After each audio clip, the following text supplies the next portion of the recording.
Mag-unbox tayo ng Get Ready With Me Cosmetic. Yan. Tapos yung nabili ko, meron ng brushes na libre. Nabili ko siya noong August 15. So, para makatipid, nag-aantay ako ng sale para kasama yung mga brush. Tapos, bumili ako nung new formulated na concealer nila, yung Radiant Skin Tint. Tapos yung pangarap kong lipstick, bili ko na din siya. So ano to, yung True Matte Lipstick.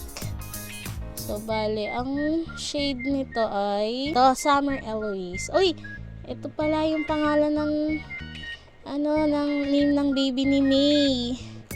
So welcome Summer.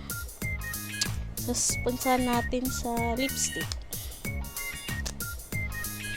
Actually, meron na ako ng dalawang shade nito. Yung main character at saka yung She's a 10. So, ayan. Ang ganda ng shade niya. Ganda, bongga. Okay. Next. Ito na. Yung foundation. Tagal kong inantay itong mabili.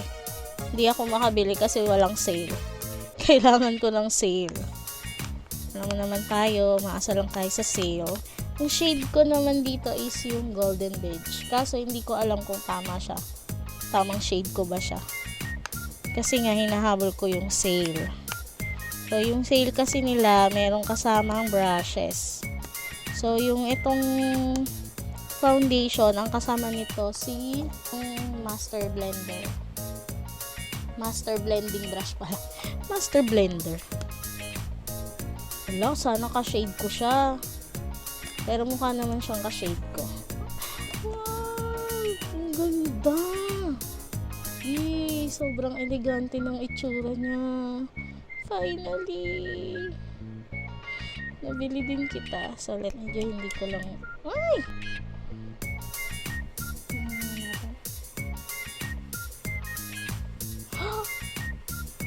Shade ko siya. Diba? Kakulay. Tapos, bumili ako ng dalawang concealer. Yung Sienna. Wow! Iba na yung itsura niya talaga. Meron kasi ako nung unang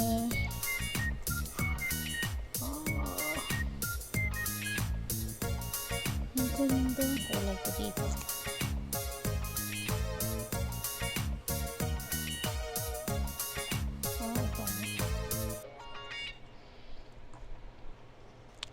Last one, ito naman yung shade na Almond.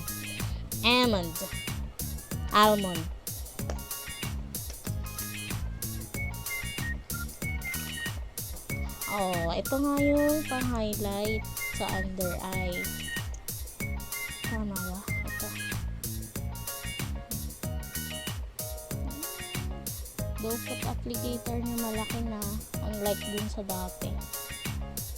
Hindi.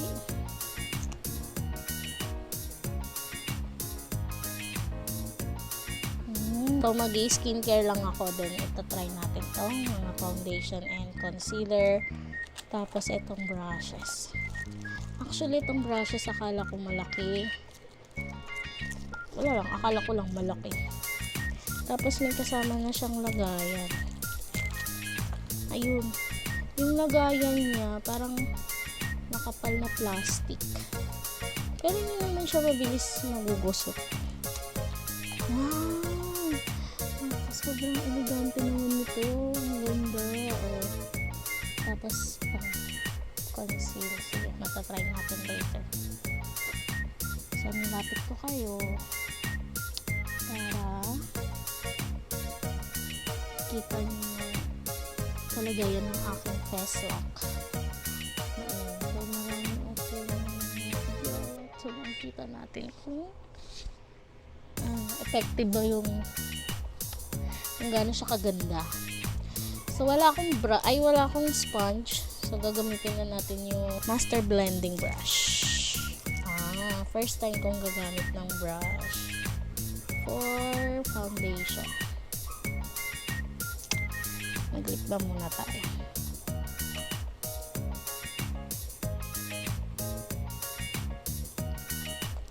Gagamitin ko na lang siya.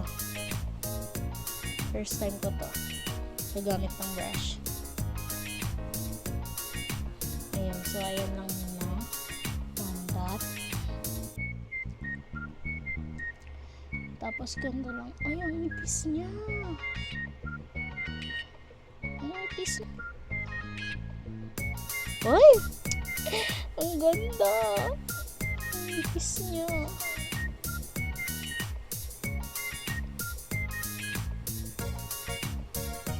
Wow! Tingnan mo. Natakpan yung mga...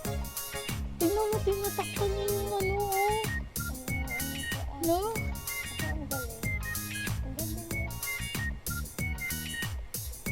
Wow! Ang ganda. Maputi ba? Sakto lang po, yung kakulay mo lang. Wow! Bongga! Hala, ang ganda! Ang ganda ng brush!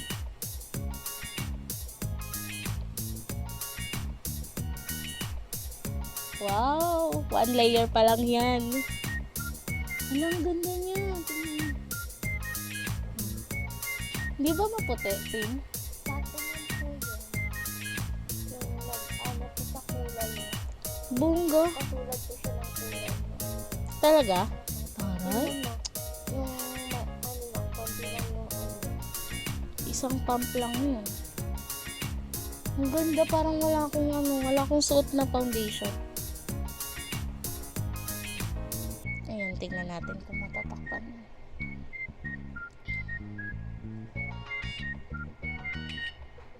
Oo nga. Ang saya ko. Sa susunod, bibili naman ako ng color corrector. Tapos, mag-aabang na naman tayo ng sale. Para sa mga hindi pa bumibili nito, I say bumili na kayo. Hindi nyo pagsisisihan, mga bi. Ang ganda talaga. Tapos hindi ko alam, medyo tacky ba siya? Parang ang puti sa camera, pero hindi naman siya maputi in person. Ang color yung kinuha ko is yung Golden Beige. Medium warm ata to. Medium golden warm.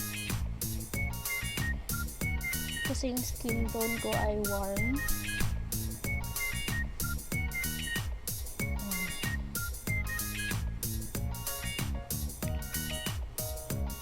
So, ito yung concealer. Uy, ang ganda naman! Nakita niyo ba? Oh my God!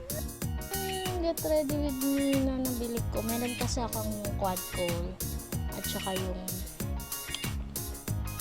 lipstick. Nandun siya sa inupahan ko sa Pasay. So, iniwan ko yung mga makeup ko doon. Kasi, andito naman to darating. Ina-expect kong darating siya dito. So, yun. Okay. Conceal na tayo. Sa eyes. Uy, mas thick yung concealer ngayon, ah. Before kasi sobrang nipis lang niya. So, gagamitin natin yung conceal and correct na brush. So, ganito siya.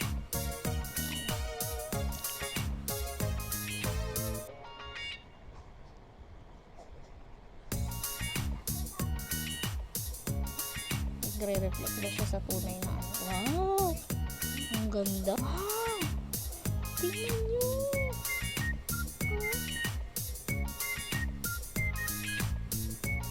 Nawala yung under eye ko. Grabe! Magko-conceal, highlight kayo sa gitna ng face nyo.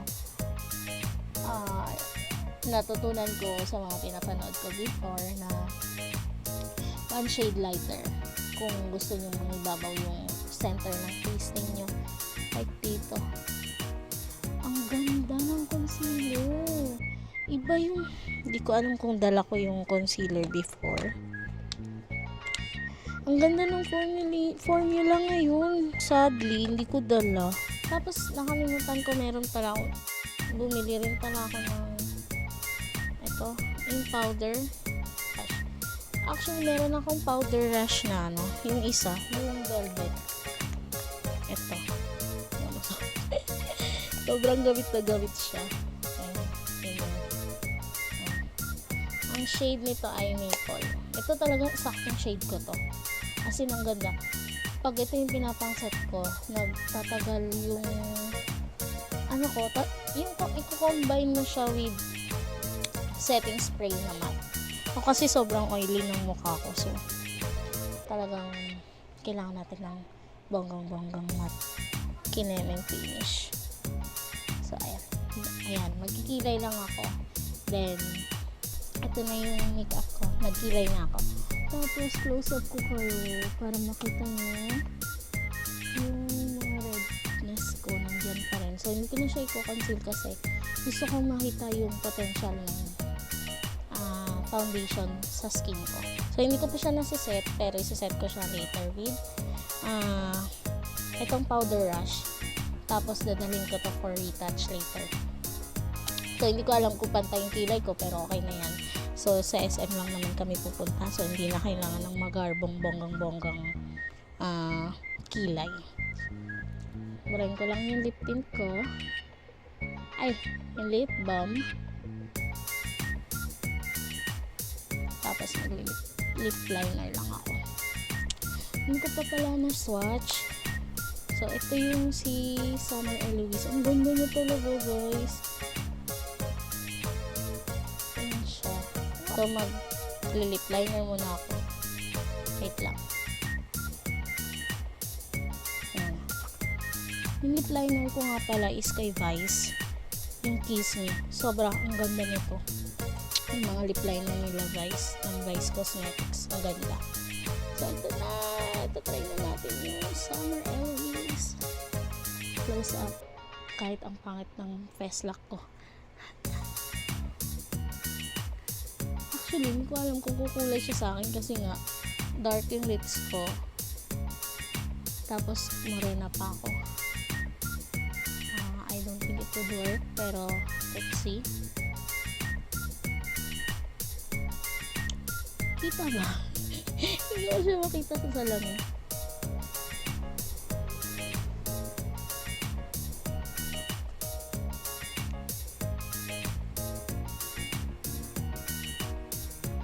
Ang ganda kasi nito, parang ano lang siya. Actually, hindi ako mahilig sa bullet lipstick kasi alam mo yung mabigat yung dito. Pinapawisan yung dito. Ganun ako. So, oh my god, it's so pretty. Babebe lang. Okay, so ayun. Magbo-blush sana ako kaso wala naman akong blush on. So, mag-set na lang tayo. Hindi rin naman bongga yung pupuntahan natin. So, mag-set na lang tayo using si Mega Setter. So, ito si Mega Setter. See? Ang liit lang niya. Ayan. Hindi ko alam paano siya i-focus. Then, ganito siya.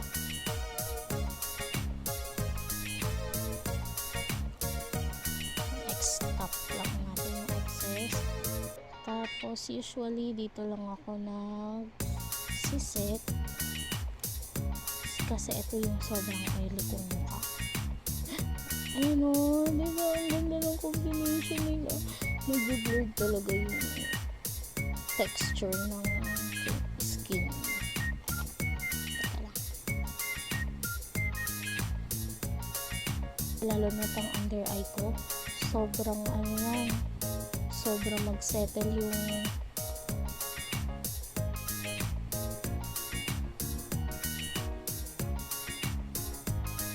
uy, ang ganda. Hindi ko na naayos yung kilay ko kasi wala akong brush na panglinis. Panglinis ng ano. Pero tingnan mo. Ang ganda nung alam mo, gandang-ganda na ako dun sa unang formula nung before na ito, yung concealer nila. Pero, grabe mo, gaganda pa pala yun. Kudos talaga kay May. Sobrang ganda. Para sa mga babaeng katulad nating sobrang mag-oil ng mukha. Ayan, so, ito na yung finish look natin. Tapos, buksan ko pala yung para makita nyo yung itsura nitong translucent kinin. Actually, may mga nababasa akong review nito or napapanood rather na hindi daw siya worth it for its price kasi nga translucent powder lang naman siya. Hindi ko alam, first time ko lang din naman magpe-press translucent na powder kasi yung ginagamit kong powder na translucent yung Dr. Sensitive kasi sobra yun, talagang nagpatagal yung makeup ko dun, as in pang set, lalo na pang bake tapos pang set ko ito. Ayan. Sobrang combination nun. Wow, uy, ang pretty, wow, sobrang elegant naman ito. Oh, ganito yung loob niya. So, ay, natanggal yung plastic. So, ganyan siya. Tapos, alam mo, nauuso yung ganitong sponge. Kasi, perfect na naman kasi siya for retouch. So, ganito yung, niya, ilalim niya. Tapos, meron din mga butas-butas kinaya dyan. So, dadalhin ko to for retouch.